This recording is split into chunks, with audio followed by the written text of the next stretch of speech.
One sunny morning, Emily was waiting for Oliver at Wellsford Station. "Oliver," she said. "Where is that silly Oliver?" "Oliver knows that I'm guaranteed connection. Doesn't mean that I'll be late." Then a loud noise could be heard. It was Oliver, making an awful noise. His whistle chain was stuck. Everyone covered their ears, and even Emily.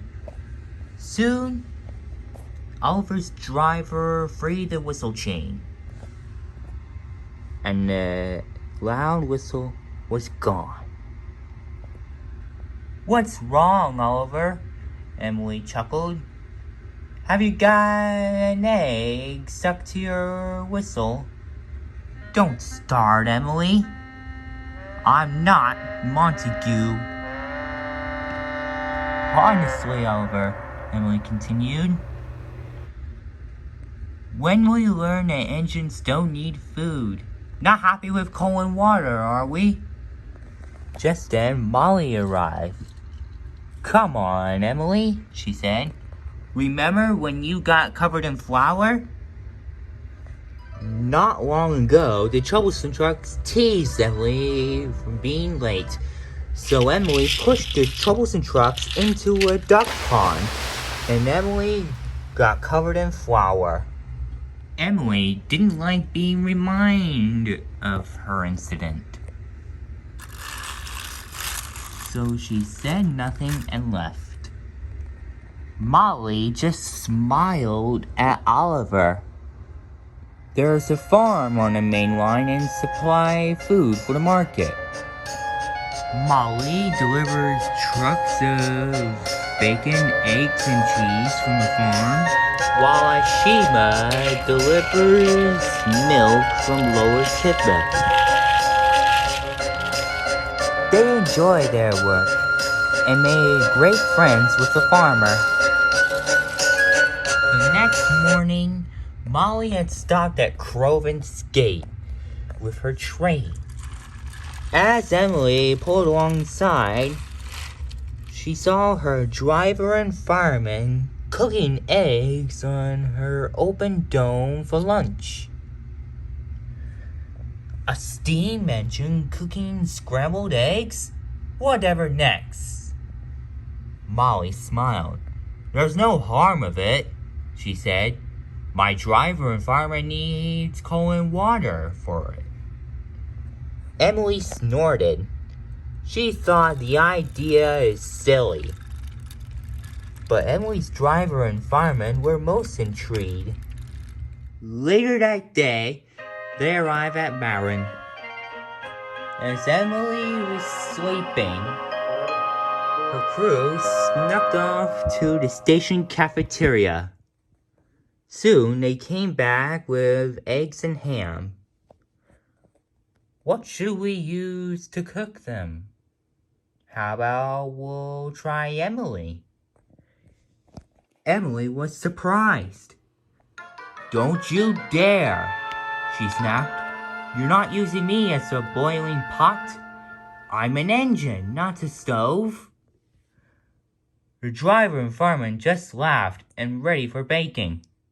When it was time to cook, they couldn't get Emily's fire to burn properly, no matter what they did. "Come on, Emily," said her driver crossly. "I'm hungry."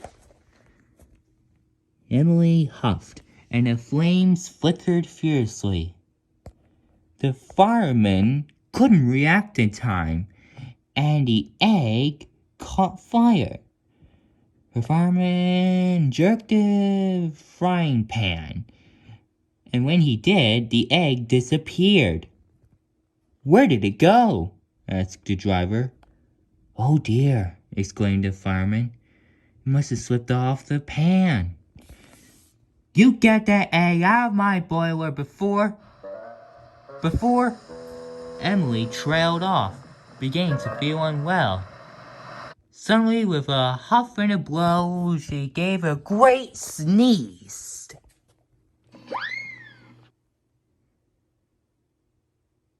The eggs shot from her funnel like a rocket,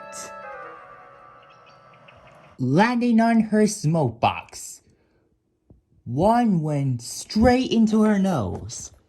Ouch! Exclaimed Emily. Get it off! Get it off! Her driver and fireman came to see if Emily's all right, but they couldn't help but laugh. Oh dear, Emily, they said. Not happy with cold water. First flour and now eggs. Shall we fetch some pizza for you? Emily's face went red with anger. Stop laughing, she stammered. It's not funny.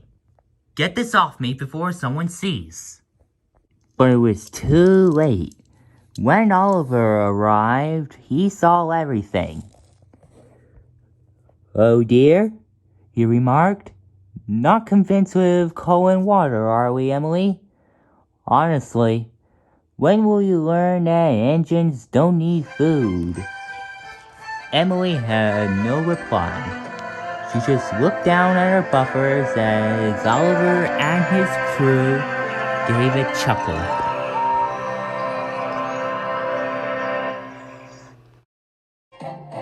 Superintendent, I hope you're ready for mouth-watering hamburgers. I thought we were having Scrambled eggs? No, I said steamed hams.